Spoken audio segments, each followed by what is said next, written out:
What's good, everybody? It's your boy, O'Shea Duke Jackson, back at it again with another episode of the Celebrity Junk.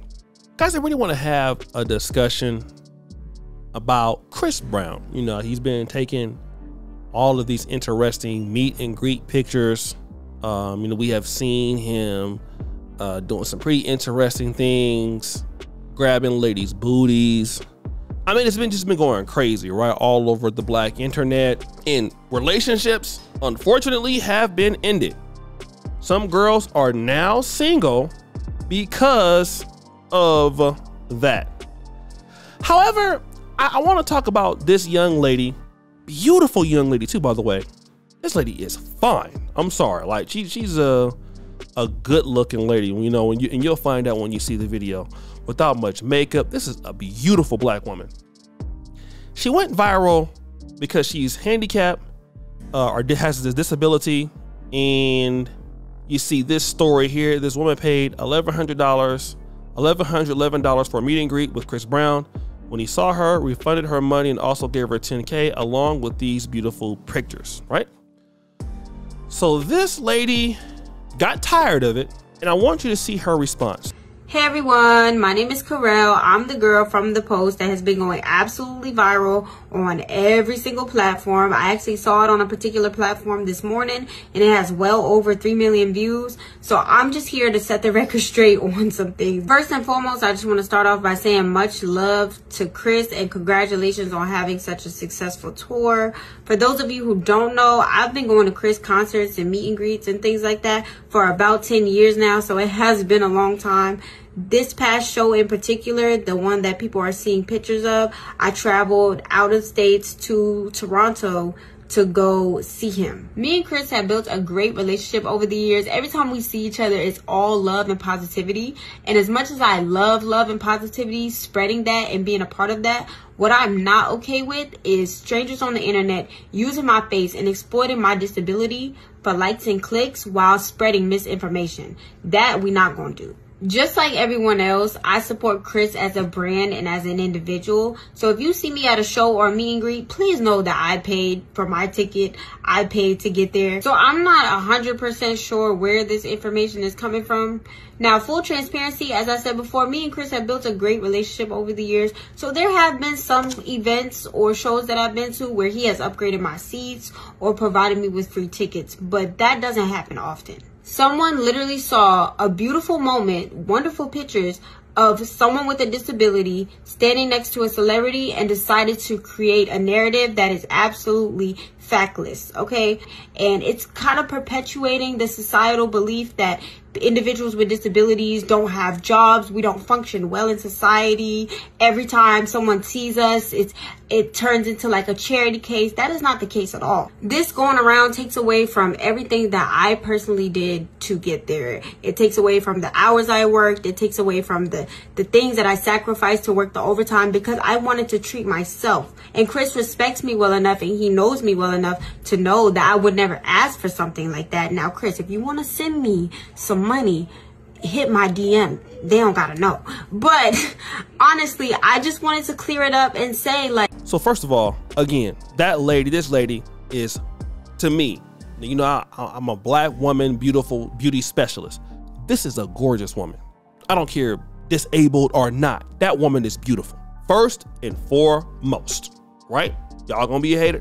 That lady is beautiful.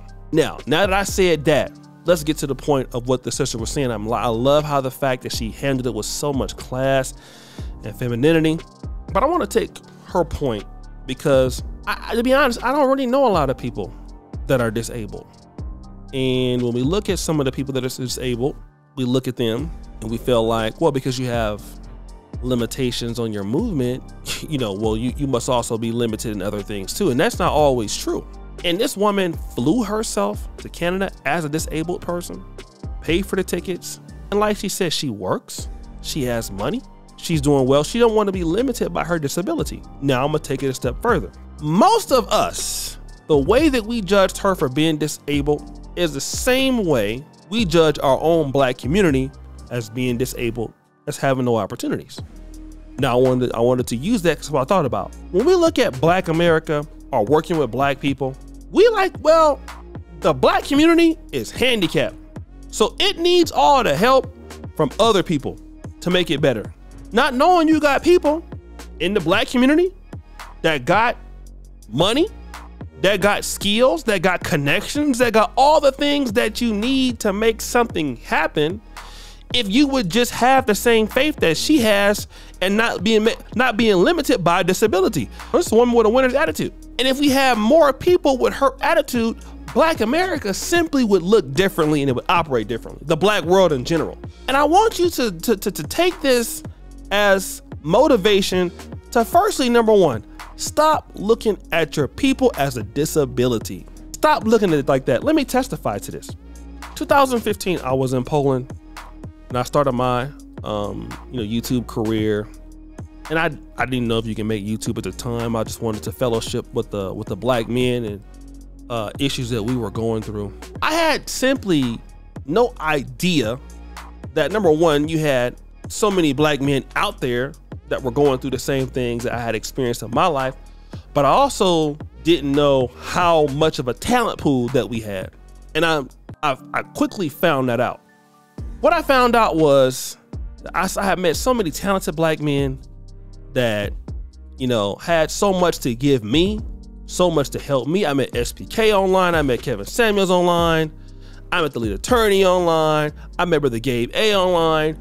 And so many people who poured into my life to, without these guys, I would be in a hospital working as a doctor. I'd be working for white people or whatever, or for a corporation again.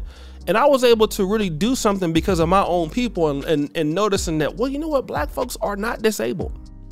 We have an opportunity to do some great things if we just stop looking at ourselves like that. But ultimately, we look at ourselves as this guy was categorizing her. She's a handicap. You should feel sorry for her. Yada, yada this, yada, yada that. But no, that's not the case, family. We have a lot of opportunities with Black people, with Black men, with Black women, and we don't really see it. Just like it's hard for us to see that this woman who came from wherever she did, makes her own money, pays for her own tickets, pays for her own VIP, and flew to this damn concert. It's hard for us as Black people to actually believe that. But you know what? That's why she's successful. She's not limited by that. And there are so many of us that we are limited in our view of each other. But guess who not limited? Not the Arabs. When they come into our communities and they see that you got, because they know you got money. They know you are, without you, it might be difficult for them to get their kids to school without them selling you Hennessy, some of them. They know they need your lifeline to support them. But we don't look at ourselves as our own lifeline. See, she look at herself as her own lifeline. She's not gonna let her disability define her. But I wish we had the attitude, because so many other groups look at us in a way that we don't look at ourselves. And if we actually did, we would have more. We would have more, man. We simply would be able to, our kids would never have to intern with a business that was a non-Black owned business, because we would have so much opportunity where we at. We wouldn't even have to engage in that at all. We would not have to do that. And I want Blacks all to know that we making a big mistake when we don't do that. We are making a terrible, an awful mistake. I would hate that we would stop doing that when we don't have to.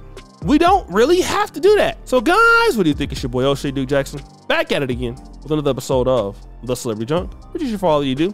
Subscribe to the bell. We're out.